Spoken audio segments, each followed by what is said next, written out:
بسم اللہ الرحمن الرحیم۔ آج کی حدیث سماعت فرما لیں۔ من لم یشکر الناس لم یشکر اللہ، من لم یشکر الناس لم یشکر اللہ، من لم یشکر الناس لم یشکر اللہ، من لم یشکر الناس لم یشکر اللہ، من لم یشکر الناس لم یشکر اللہ، من لم یشکر الناس لم یشکر اللہ، من لم یشکر الناس لم یشکر اللہ۔ جس نے احسان کرنے والے بندے کا شکریہ ادا نہیں کیا، اس نے اللہ کا شکریہ بھی نہیں ادا کیا۔ جس نے احسان کرنے والے بندے کا شکریہ ادا نہیں کیا، اس نے اللہ کا بھی شکریہ ادا نہیں کیا۔ جس نے احسان کرنے والے بندے کا شکریہ ادا نہیں کیا، اس نے اللہ کا شکریہ بھی ادا نہیں کیا۔ اللہ تبارک و تعالی نے انسانوں کو بے شمار نعمتیں عطا فرمائی ہیں، اور اللہ تبارک و تعالی نے اس دنیا کے اندر انسانوں کا نظام ایسا بنایا ہے کہ ہر انسان کو دوسرے انسان کی ضرورت پڑتی ہے۔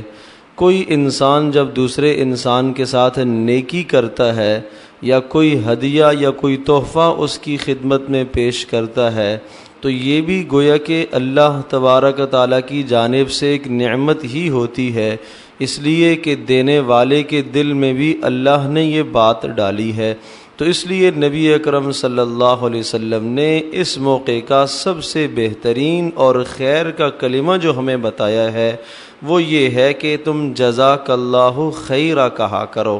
یعنی جب آپ کے ساتھ کوئی آدمی احسان کرے یا آپ کو کوئی آدمی کوئی ہدیہ یا کوئی تحفہ میں کوئی چیز دے، اس موقع پر تم جزاک اللہ خیرا کہا کرو۔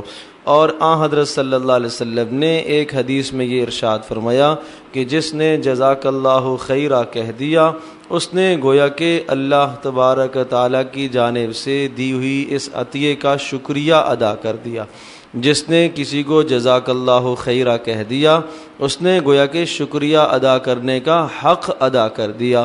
تو اس لیے نبی پاک صلی اللہ علیہ وسلم کی جو بتائی ہوئی تعلیمات ہیں، ان تعلیمات کو عمل میں لایا جائے۔ حضرت صلی اللہ علیہ وسلم نے پھر اس حدیث میں اس مضمون کو ذکر فرمایا کہ جو ایک بندے کا شکریہ ادا نہیں کر سکتا، وہ اللہ کا شکریہ کیسے ادا کرے گا؟ تو معلوم یہ ہوا کہ اللہ تبارک و تعالیٰ کا شکر ادا کرنے کے لیے بھی ضروری ہے کہ انسان بندوں کا بھی شکریہ ادا کرے۔ یہ انتہائی بخل کی بات ہے کہ سامنے والے نے ہمارے ساتھ کوئی بھلائی اور خیر والا معاملہ کیا اور ہم نے جواب میں جزاک اللہ خیرہ بھی نہ کہا۔ اس موقع پر جب ہمارے ساتھ کوئی احسان یا نیکی کرتا ہے، بے شمار اور کلمات بھی ہمارے ماحول میں معاشرے میں مروج ہیں، رواج میں ہیں۔ اگر ان تمام کلمات کو بعد میں کہہ دیا جائے تو کوئی حرج نہیں ہے، لیکن پہلے لفظ یہ کہا جائے جزاک اللہ خیرہ، جس کا مطلب یہ ہوتا ہے کہ اللہ تبارک و تعالیٰ آپ کو اس کا بہتر بدل عطا فرمائے۔ جب آپ نے اس بدلے کو اللہ کے ذمے کر دیا ہے اور اللہ کے حوالے کر دیا ہے تو یقیناً اللہ تبارک و تعالیٰ اپنی شان کے مطابق بے انتہا اجر عطا فرمائے گا۔ تو حدیث یہ ہوئی، من لم یشکر الناس لم یشکر اللہ، من لم یشکر الناس لم یشکر اللہ، من لم یشکر الناس لم یشکر اللہ۔ جس نے احسان کرنے والے بندے کا شکریہ ادا نہیں کیا، اس نے اللہ کا بھی شکریہ ادا نہیں کیا۔ اللہ تبارک و تعالی ہم سب کے لیے عمل کرنا آسان فرمائے۔